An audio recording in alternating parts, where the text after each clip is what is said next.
I should. All right. All right, Damar, another pretty significant step for you. Looked good out there on 3 tackles, I think. How did it go? How did you feel? It was fun. It was super fun. Like it was a great experience. You know what I'm saying? Just another milestone on the step of just getting back to myself as far as in the football space and in the NFL. So just chopping this tree down as much as I can, one step by one. It didn't look like it, but was there any trepidation? I'm sorry? It didn't look like it, but from what we could see, but were you feeling any trepidation out there, any hesitance? I mean, I was feeling everything all at once, you know what I'm saying?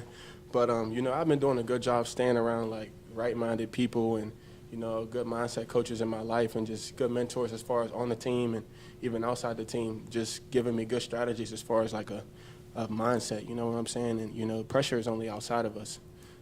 Pressure only lives, inside of us. So, you know what I'm saying? As long as you don't let it portray your actions, you know what I'm saying? You can keep it under control.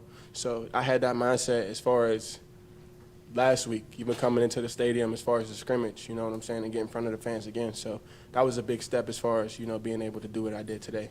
Damar, all the steps that you've gone through, all the steps, each incremental step, and with this today, facing an opponent, another team, do you think, is there anything you have to prove to yourself as far as hesitation or reservation or what you're ready to play at this point?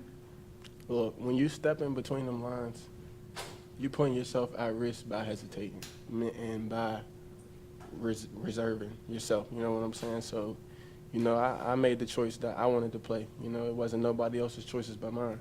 So making that choice, I know what comes with it, you know what I'm saying? So when you see my cleats laced up with my helmet and shoulder pads on, there ain't going to be no hesitation. You know what I'm saying? Because you can't play this game like that. You'll put yourself at more risk by hesitating. So, I'm out there. I'm just not thinking twice. I'm just playing my game and playing how I was taught to play since I was my little brother's age. You know what I'm saying? Damar, how were you informed that you were going to go in and win? Meaning, you're going to be on the second kick unit, or on the second time you kick, you're going to be out there, or this such and such a time, you're going to go out there at safety. How did you know when your number was going to be called? Well, just preparation. We obviously mapped it out throughout the week as far as game plan and who's going to play this much and who's going to be down after this rep and who's going to be up at this certain rep. So you know what I mean. My coaches gave us that formula, and I kind of had my mindset prepared for my workload today. So I was ready for it. The 4th and 1 stop. Can you take us through that versus from a football standpoint, what you were seeing on the field during that play? I think it was a blitz. So my first 2 plays in was 2 blitzes. So I love the way my coaches coach us. You know what I'm saying? And what's a blessing for me is it's kind of been this style my entire life. From Little League to high school to college to now. All my coaches kind of have similar mindsets. So just my first 2 plays in, being pressures, and it's my number being called. So, all them jitters, all the nerves, you know what I'm saying, that was like out the window right there, like right then and there, you know what I'm saying. But it was good for me, it was able to get me going. So that 4th and 1, it was just a blitz. I think I set the edge, and the D-line kind of really did all the grunt work of that play. What was it like seeing all your teammates after that play, like going back off the field after obviously a big stop for the defense itself? Amazing, you know what I'm saying? Just makes me feel like I'm back in that element, I'm back in that mode, just back a part of my team. And, I honestly couldn't imagine not being a part of this and, choosing the other choice that I had. I honestly couldn't imagine it because you get so close, you build so many, relationships with these people on the team that, I love this atmosphere. And this, honestly, there's no other place I'd rather be. You had a few moments before the game with Steph. He ran up and hugged you, said a few words, and then obviously coming to you, ran over to him and hugged him. Mm-hmm. What did you say in those moments? What did Steph say to you, and what did you say to him? Pretty much let it loose, you know what I'm saying? Like, me and Steph, we have our own one-on-one talks, you know what I'm saying? And he really like a big brother to me. Like, Steph was the first one out the hospital to come check on me. Like, the first one. You know what I'm saying? So that's just a testament to his character and who he is, and just, you know, how much he cares about me. And, you know, he lets me know that, you know, day in, day out. You know what I'm saying? So just to be able to have people like that around who, you know, who truly care about you on and off the field, who are, you know, somebody that you can look up to and model yourself after and create your own, you know, person just off of how they carry themselves, you know what I mean? It's a blessing, you know what I'm saying? I just a big brother to me, and, you know, just having that moment with him, having that moment with Denny, it's just like that moment of serendipity where, like, everything just kind of happens for the right reason and at the right time. How about Isaiah? I understand you arranged to have the jersey swap, but Isaiah, I think it went to your mom. Yeah, that first jersey back, I had to go to Mom Dukes, you know what I mean? I had to go to her. My mom was my strength, my everything, you know, through my entire life, you know, my situation in January, you know, that was just another bump in the road, but we've been having bump in the road since I was a kid, you know what I mean? And my mom was my backbone my entire life, so, you know, I had to take that jersey off, sign it, and give it to her while I could. But I'm going to for surely get Isaiah a jersey this season. We're going to have our jersey swap. Briefly after the game, she took my hat, and I gave her my jersey. And I talked to her a little bit during the game, too, just checking on my little brother's game. They played today at the same time as us. So, and my dad's a coach, so, you know, they had to split up. It's probably like 1 or 2 times a year where it'll happen, where, like, they'll have a game on Sunday when we do. Obviously, we played Saturday today, and it was their first game, so they had to split up. But they won 7-0. So The league couldn't help them out and let them be in Orchard Park today? I'm saying game time was the same time as game time. So, like, you know, it's always that 1 or 2 times a year where they can't make somebody got to choose. They got to choose who's going to be where. If you get to Pittsburgh next week, you get a chance to see your little brother, bro? No doubt. I'm going to see my entire family. I'm going to see my entire city. I think it'll probably be electric down there. I can't wait. You know what I mean? Just like it's so much love in Buffalo, like it's the same love in Pittsburgh. You know what I'm saying? That's why I can really claim Buffalo like home, because even since I got here, it's just been so much love. It's like I got adopted into another environment. And the cities have so many similarities just as far as, like, culture and just how everyone's just like a big family and so much support around sports and around life, you know what I mean? So going home, man, it'll be just like returning back into this stadium. Damar, When what's the we talked to you last week during this, after the scrimmage, you talked about how there were moments where you kind of got a little emotional and really felt things. Was there anything like that today where you were like, wow, we're about to play the game again? Did it, like, hit you at all at any point? I mean, all day this morning, you know, but I was excited, and I was just excited, and I was ready to play. And, you know, I don't feel like I have nothing to prove at all. I don't.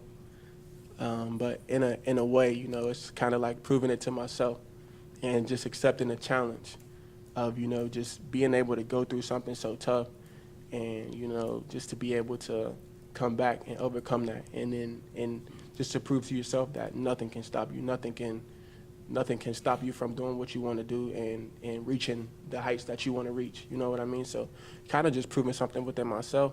And today was just the first step in that. So it'll be a long road, long journey as far as the goals I got for myself in this game. But today was definitely a step in the right direction. what's the next milestone for you on this journey back? Practice tomorrow. Damar, you mentioned the early blitzes that Sean calls. This was our first taste of Sean McDermott, the defensive play caller. What was it like on the sideline, and what did you think of his first kick at the game here with Bills? Man, I love Coach as our play caller on defense. Like, I extremely love it. You know what I'm saying? So, you know, I feel like I can kind of like understand why he's calling whatever he's calling at the time. You know what I mean? So, you know, he takes the time out to explain those type of things, so you can be in the right mindset to understand what's coming and, you know, what you got to defend in those moments. So, you know, just coaches taking the time out to explain those type of intricate details, it makes everybody better. So all 11 players on the field, you know, we kind of got a higher IQ, you know, just by coach just taking our time out to explain why he does things so we can know, and then we can execute from there. Damar, when we talked to you at training camp, you had said whatever mental or emotional challenge you faced would be ongoing. It's not just like today in terms of getting back to a game, because what happened to you in Cincinnati was so random and so sudden. But does today help ease whatever concerns you might have had just to have this one under your belt? I mean, I would say maybe a little bit, you know what I mean? But there's a part of me that, you know, that feeling will always be there. You know what I mean? Because I went to Cincinnati trying to uphold that number one spot in our conference. You know what I mean? I didn't expect my life to completely change and to be dealing with, you know, super, like, serious health conditions. You know what I mean? So, you know, I think as long as I play this game, there will be that feeling in the inside of me. You know what I mean? But, you know, what a challenge. Who can say they get to, you know, face their fears like this, you know, in front of the entire world, you know what I mean? So, you know, I kind of look at it as that aspect. But I honestly feel like it'll be there forever. But it was a good step in the right direction as far as internally for myself to allow myself to know that, you know, you are who you say you are.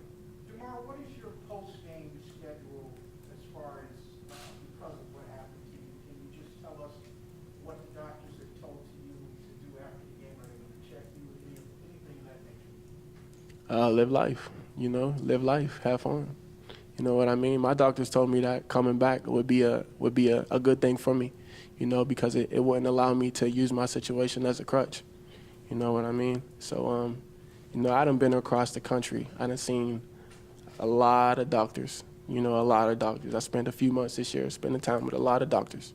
You know what I mean? Top in their fields, you know, and they all came to the same conclusions, and they all told me that, you know, they think going back and playing would be a good spot for me personally.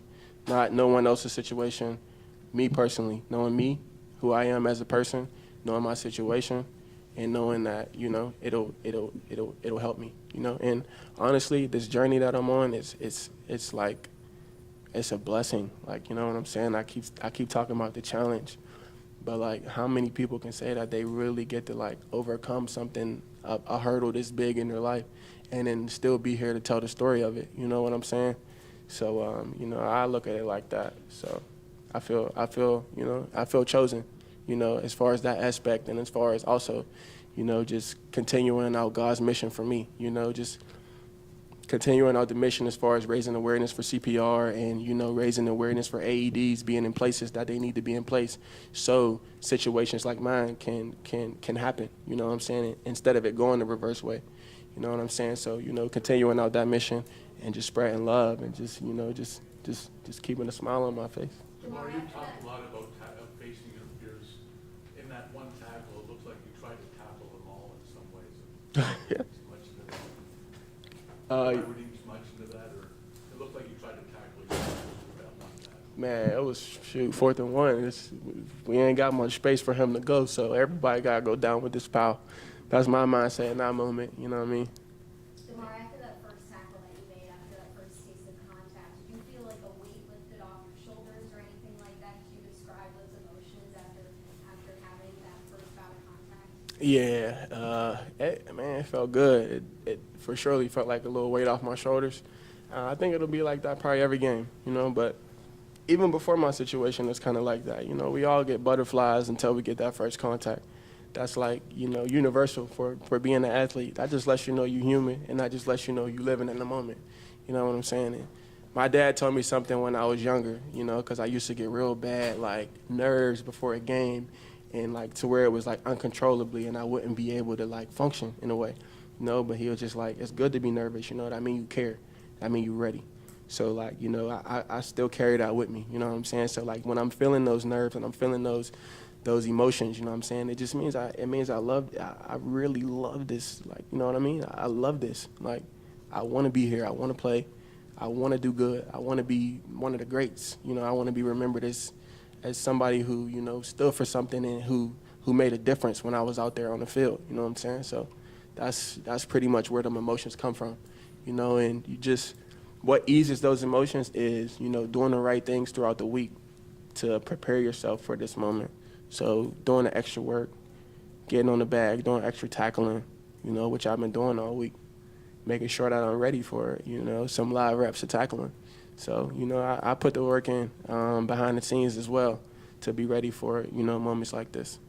What did you make of Dane's interception, and how do you think he did in his press conference? one thing about Dane, he always gonna make a play. He always gonna make a play. I just was talking to him about last year in the opener versus LA. He had the interception as well. So you know, just today that was good for me. That kind of like loosened me up a little bit. Just having him get that interception so early. You know, so you know, I'm always like super happy for him, like a little bit extra happy for Dane, just because like, man, we've been on this journey forever. I mean, we've been on this journey for so long, you know, together forever, you know, and it's just like not too many people get to say that they really got a real brother, you know, with them, you know, that they started from the beginning with. You know, I remember when I was there. I remember when I got my first offer from Pitt, I think my sophomore year of high school, and I think Dane got his the same day later that afternoon, and I just remember seeing his tweet about it, you know, and then we just, you know, talking about the story about everything we had going on before that, and then, you know, just how the journey started, you know what I mean, just to see each other just keep prospering, keep growing, you know, like just even in life, like, you know, just he's always been that big brother for me, you know what I mean. I was just always like one step ahead of where I was, and I could look to and get some real guidance and real advice from to bring myself through, you know, to walk on my journey with, you know. He's still that, and honestly, every aspect of like football, family, like everything, he's been that, and he's still that.